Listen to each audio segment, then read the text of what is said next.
जितनी भी anti homeopathic दवाइयाँ हैं, मैं किसी विशेष पैथी का नाम नहीं ले रही हूँ, उसमें अगर हम एक मर्ज के लिए दवाई लेते हैं तो वो दूसरे 2-3 मर्ज और साथ में तैयार कर देती हैं। सपोज जैसे आप कोई पेन किलर खाते हैं तो साथ में आपको एसिडिटी की दवाई लेनी ही पड़ती है, या अगर आप कोई नींद की दवाई खाते हैं तो अगला दिन आपका पूरा उसमें गुजर जाता है।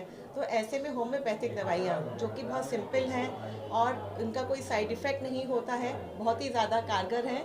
और उसके अलावा होम्योपैथिक का जो देखिए जो बेसिक सिद्धांत है वो है सिमिलिया सिमिलिबस क्यूरेंटूर, अर्थात let like is to be treated by like. ये हमारी बहुत ही प्राचीन पद्धति है। जैसा कि आप लोगों ने भी सुना होगा कि जहर को जहर ही काटता है, तो इसी को हम लोग अपनी भाषा में बोलते हैं सिमिलिया सिमिलिबस क्यूरेंटूर। तो होम्योपैथिक सिंपल दवाइयाँ होती हैं, बहुत सस्ती दवाइयाँ होती हैं, बहुत महंगे उपचार की ज़रूरत नहीं पड़ती है।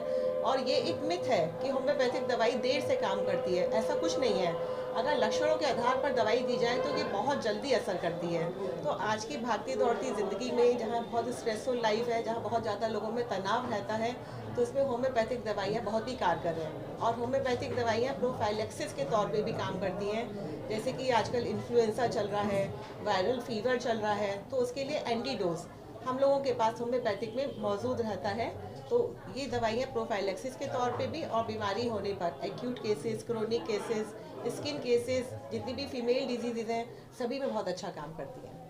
मैं कहना चाहूँगी कि आजकल बीमारियों का मेन रीज़न है कि लोग अपने खान पान पे ध्यान नहीं दे रहे हैं, बिल्कुल भी नहीं ध्यान दे रहे। इतनी जल्दी में रहते हैं कि मॉर्निंग का ब्रेकफास्ट तक स्किप कर देते हैं, जिसकी वजह से बीमारियां और होती चली जा रही हैं। जिनमें सबसे मेन कॉमन हो जाता है ओबेसिटी। ओबेसिटी ऐसी कि हर इंसान में, और वो अपने साथ साथ इतनी बीमारियां लेके आती है, लाइक डायबिटीज़, थायराइड, बीपी की प्रॉब्लम हो जाता है, और फीमेल से पीसीओडी, पीसीओएस हो जाता है। तो ये सब चीज़ें, न्यूट्रिशन आप कंप्लीट नहीं दे रहे हो अपनी बॉडी को, इन सब चीज़ों के बेस पे हो जाता है। मेडिसिन के साथ में हमें अपने खान पान पे सबसे ज़्यादा फोकस करना चाहिए कि हम क्या खा रहे हैं, क्या हमें क्या खाना है, क्या नहीं खाना, जिससे हमारी बॉडी बहुत अच्छे से वर्क करे और एक हेल्दी लाइफ हम जिए। और ये सब करने के लिए मेरे फादर ने मुझे इतना सपोर्ट किया। आई डोंट थिंक कि कोई फादर इतना करते होंगे। जो कहा हमेशा वो हर चीज़ में मेरा सपोर्ट किया है। और आज क्लिनिक भी उन्हीं की वजह से ही मैं ओपन कर पाई हूँ, अदरवाइज शायद नहीं कर पाती यहाँ पे। तो थैंक यू। हनुमत धाम देखिए, पब्लिक मोस्टली सबसे पहले यहीं आती है।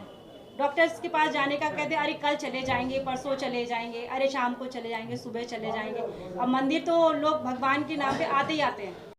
लोग अपने खान पान पे ध्यान नहीं देते, बिल्कुल भी नहीं ध्यान देते। इतनी जल्दी में रहते हैं कि मॉर्निंग का ब्रेकफास्ट तक स्किप कर देते हैं, जिसकी वजह से बीमारियां और होती चली जा रही हैं। इनमें सबसे मेन कॉमन हो जाता है ओबेसिटी।